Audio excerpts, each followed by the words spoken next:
Bonjour, je suis ravie de vous retrouver sur cette vidéo pour que l'on réponde à la 5e question sur l'intelligence émotionnelle. Nous avions commencé déjà plusieurs vidéos pour voir ensemble comment répondre par rapport au test que vous aviez fait. Et cette question aujourd'hui que nous allons traiter, c'est quand une personne me partage une difficulté, je veux l'aider en réglant ses problèmes plutôt qu'en l'écoutant. Alors, comme disait Albert Einstein, quiconque prétend s'ériger en juge de la vérité et du savoir s'expose à périr sous les éclats de rire des dieux.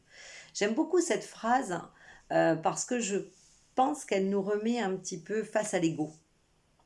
C'est-à-dire que quand on veut absolument trouver des solutions à quelqu'un, c'est que quelque part on pense détenir une vérité, effectivement, et que ça fait bien rire les dieux parce que qui donc est assez puissant pour avoir la vérité, surtout par rapport à une problématique qui n'est pas la nôtre.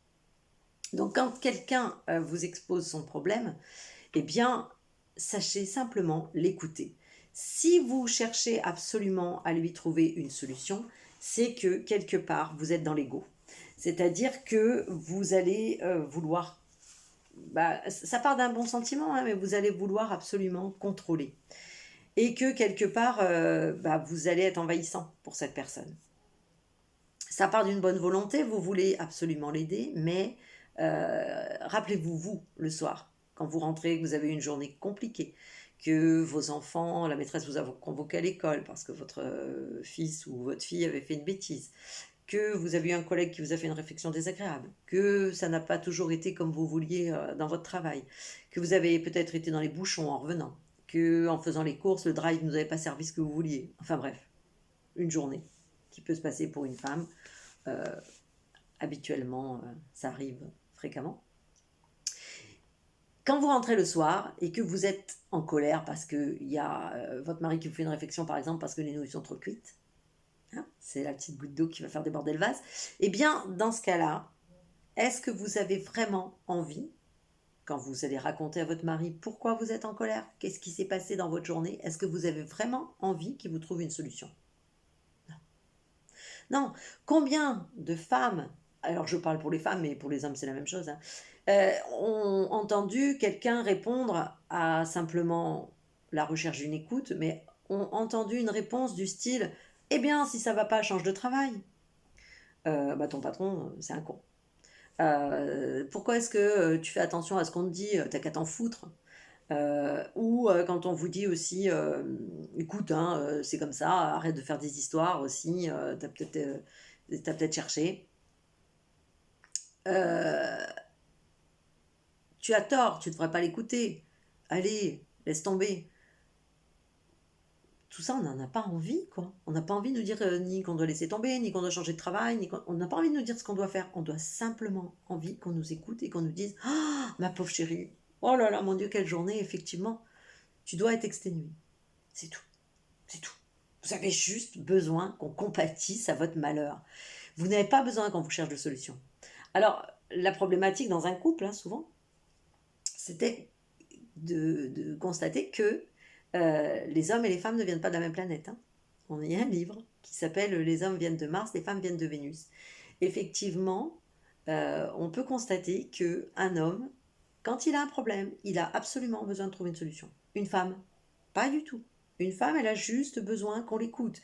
D'ailleurs, elle a besoin d'en parler, de trouver simplement une oreille. Elle va aller trouver la copine, téléphoner, raconter sa vie. Un homme, pas trop.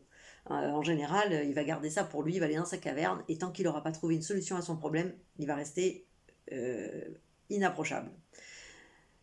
Un homme, ça fonctionne d'une façon, une femme, ça fonctionne d'une autre façon, c'est-à-dire qu'elle va avoir besoin qu'on l'écoute, d'en parler, d'évacuer par la parole, même si elle n'a pas besoin de solution. Donc attention à votre ego qui est de vouloir trouver des solutions aux gens.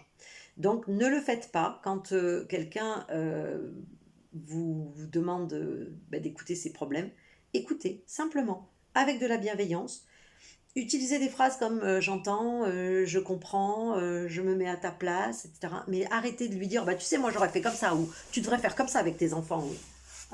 non, ça c'est le genre de truc. Moi j'ai eu plein de femmes en cabinet qui m'ont dit qu'elles avaient réussi à se brouiller avec leurs meilleurs amis en voulant absolument leur trouver des réponses et en leur voulant de leur porter des conseils sur l'éducation de leurs enfants ou des problèmes qu'ils pouvaient avoir dans leur couple. Donc ne vous en mêlez pas. C'est la meilleure stratégie à adopter au niveau émotionnel, mais d'être à l'écoute, d'être compatissant, d'être bienveillant avec la personne et de lui dire, écoute, si tu as besoin de quoi que ce soit, je suis là, je peux comprendre ce qui t'arrive, qu'est-ce que ça doit être désagréable, je me mets à ta place, voilà. Mais ne lui dites pas, bah tu sais, moi j'aurais dû faire comme ça, ou tu devrais faire comme ça, ou il y a un tel effet comme ça, parce que ça, c'est pas, ça fait pas preuve d'intelligence émotionnelle, et surtout, bah, ça va vous nuire dans vos relations.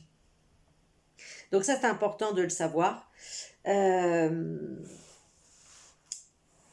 J'utilise voilà ces phrases de communication non violente, hein. J'entends ce que, ce que tu me dis, je comprends comme je te plains. Voilà. Simplement de compatir.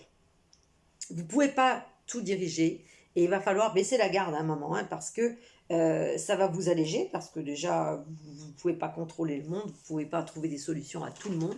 Et quand on est trop dans le contrôle comme ça, bah, en général, c'est pas très positif pour nous et notre façon d'être. D'accord? La question suivante, c'était: les obstacles qui se dressent sur ma route m'empêchent de réaliser mes objectifs. Alors, si vous avez répondu souvent, c'est tout de même que vous êtes empli de doutes, c'est que vous manquez de résilience et que vous devez travailler sur la confiance en vous.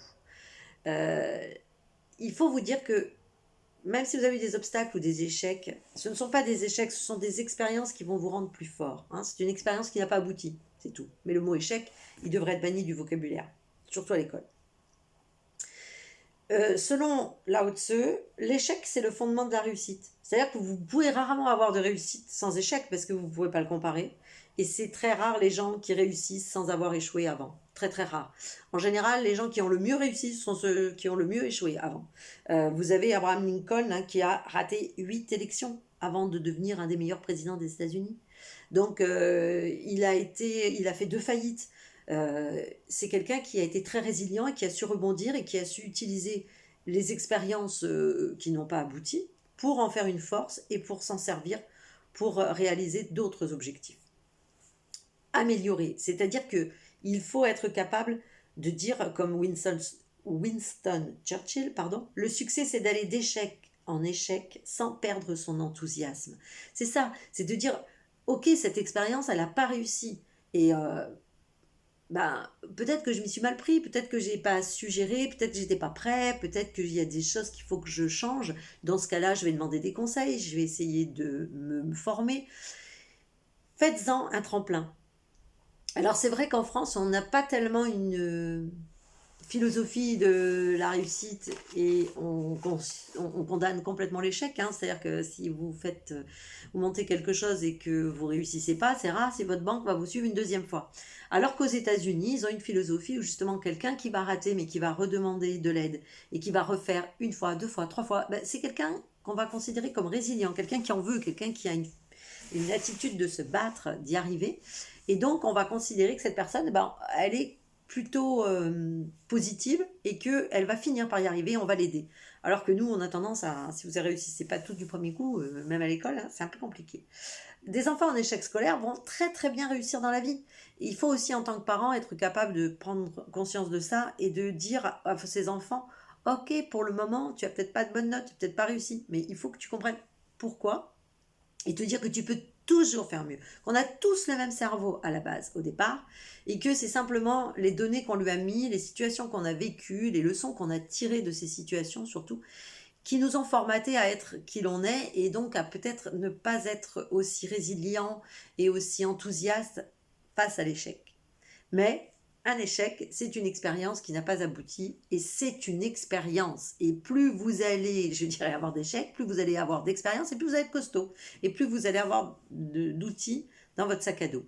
Donc, important de ne pas s'arrêter sur les obstacles et de dire, ok, peut-être que même l'objectif, il n'était pas bon. Donc, c'est important que vous focalisiez sur un résultat, c'est-à-dire un objectif, que vous y mettiez des étapes pour arriver à cet objectif, pour pouvoir voir si vous l'avez réalisé ou pas, que vous mettiez en place des actions. Donc, effectivement, il pourrait être qu'il y aura des obstacles, il faudra réajuster, il faudra raménager peut-être des formations, prendre plus de temps que ce qui était prévu, des étapes supplémentaires. Mais dites-vous que l'important, c'est le chemin. C'est le chemin sur lequel vous allez arriver à vos objectifs ou pas. C'est le chemin. Parce que si vous prenez du plaisir sur le chemin de ces expériences, peut-être même raté, vous aurez pris quand même du plaisir. Pas parce que ça n'a pas réussi, que ça ne vous a pas convenu à vous. Et de vous dire que c'est ça qui vous fait grandir. C'est pas le résultat final. Hein. On a vu des étudiants à Harvard qui avaient très très bien réussi et qui ont fini en dépression. Il y a un taux de suicide important. Ce sont les étudiants, il y a une enquête qui a été faite notamment pour voir ce qui se passait. Et ce sont des étudiants qui avaient tout sacrifié pour leurs études. Hein, en se disant, ah là là, quand j'arriverai au bout, que j'aurai ce diplôme, ça sera le Saint Graal. Là, je serai heureux.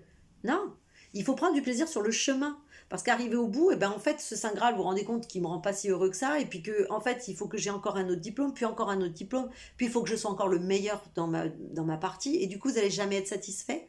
Vous allez courir après cette recherche de reconnaissance, mais vous n'allez pas prendre de plaisir, vous. Donc, prenez du plaisir sur le chemin, et peut-être même que votre objectif, ce sera pas celui que vous aviez déterminé au départ, peut-être même que vous vous arrêterez avant, mais que vous serez comblé avant.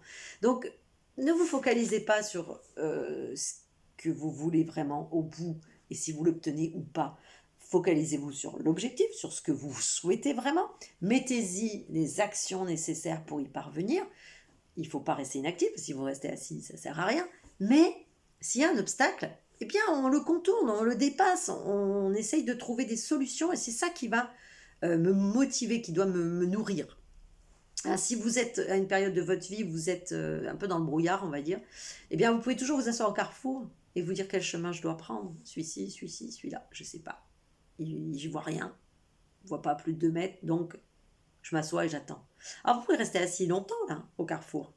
Par contre, si vous vous levez, vous dites, ben, allez, pif et pif, je sais pas, là, piqué, piqué, collégramme, allez, je prends celui-là. J'y vais, j'avance. Mais j'avance. Peut-être que ce ne sera pas le bon chemin et qu'au bout, il faudra faire demi-tour. Peut-être vous allez rendre compte que, en fait, ah ben, on pouvait y aller aussi par une autre route. Peut-être que ça sera directement le cas, mais ce sera dans ce cas-là pas un obstacle. Vous revenez si c'est un obstacle au point central et vous reprenez un autre chemin. Ça sera peut-être plus long, donc on verra aussi qu'il faut travailler sur l'impatience. Mais dites-vous que ce qu'il faut, c'est que sur ce chemin, vous soyez nourri de vos expériences. Il faut que vous trouviez du plaisir à apprendre, du plaisir à mettre en place des étapes supplémentaires, du plaisir à vous former, du plaisir à adapter votre comportement aux résultats que vous voulez obtenir. C'est vraiment là-dessus que je vous dirais d'insister, parce que c'est important. Et lâchez prise sur le résultat.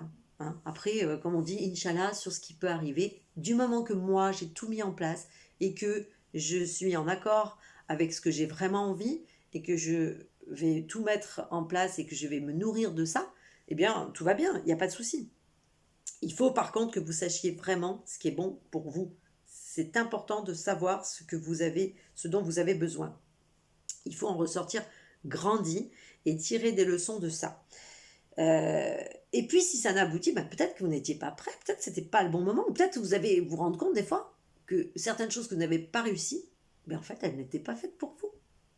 Et puis, dites-vous aussi que les grands basketteurs comme Jordan, ce sont des gens, Michael Jordan est la personne qui a raté le plus de paniers dans sa vie. Mais c'est aussi celle qui en a réussi le plus. Donc, c'est de vous dire qu'il faut vous entraîner à obtenir quelque chose. Ça ne se fait pas comme ça. Il va falloir continuer de vous entraîner, de faire des choses pour pouvoir être performant.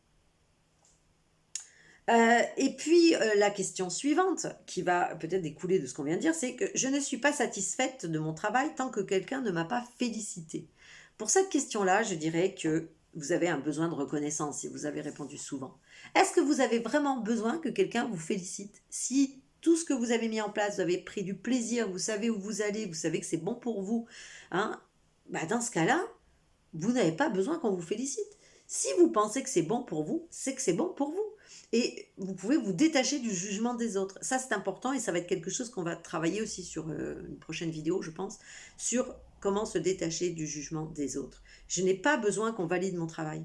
Alors, là où ça va être important, c'est que effectivement, si j'accepte, comme on a dit, les remarques constructives, je vais pouvoir avancer, notamment en cas d'obstacle. Mais je n'ai pas besoin d'avoir une reconnaissance. Si pour moi, je considère que mon objectif est abouti et que ben, tout s'est bien passé, que j'ai fait mon maximum et que j'ai plutôt été bon dans ce que j'ai fait, est-ce que j'ai vraiment besoin d'apporter autant d'importance à une reconnaissance? La reconnaissance, c'est vous qui devez vous l'apporter.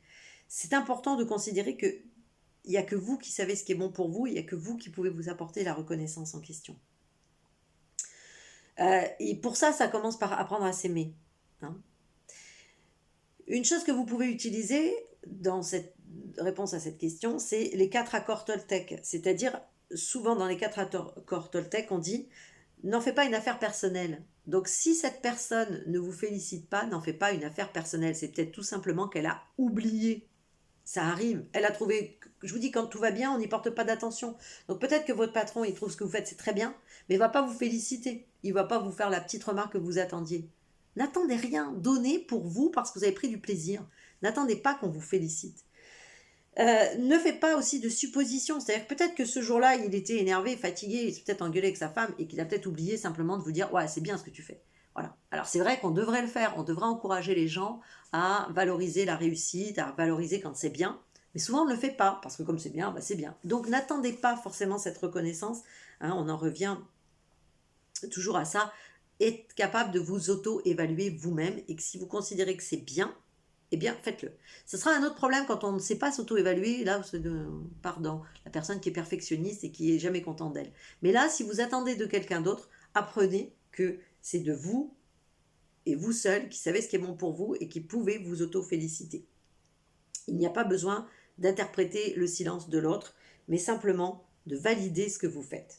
La non-validation peut aussi simplement entraîner un sentiment chez l'autre de ce que vous avez fait, de jalousie, parce que ça le remet à la limite de ce qu'il n'a peut-être pas été capable de faire, ou de concurrence, ou, je vous dis simplement, d'oubli. Donc ne vous focalisez pas sur le fait qu'on ait besoin de vous féliciter pour être content de vous. Voilà. Soyez fiers de vous, soyez content de vous. Moi, en tout cas, je suis fière de vous parce que vous suivez ces vidéos et que vous avez décidé de travailler sur vous.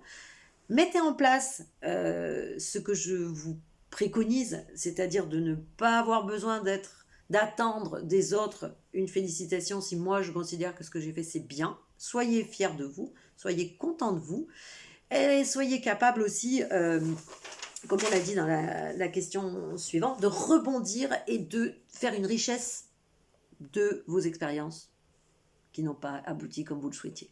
Voilà, soyez performants. Je vous retrouve la semaine prochaine. Je compte sur vous pour vous devenir résilient, être capable de rebondir de vos échecs parce que vous êtes les meilleurs. À bientôt.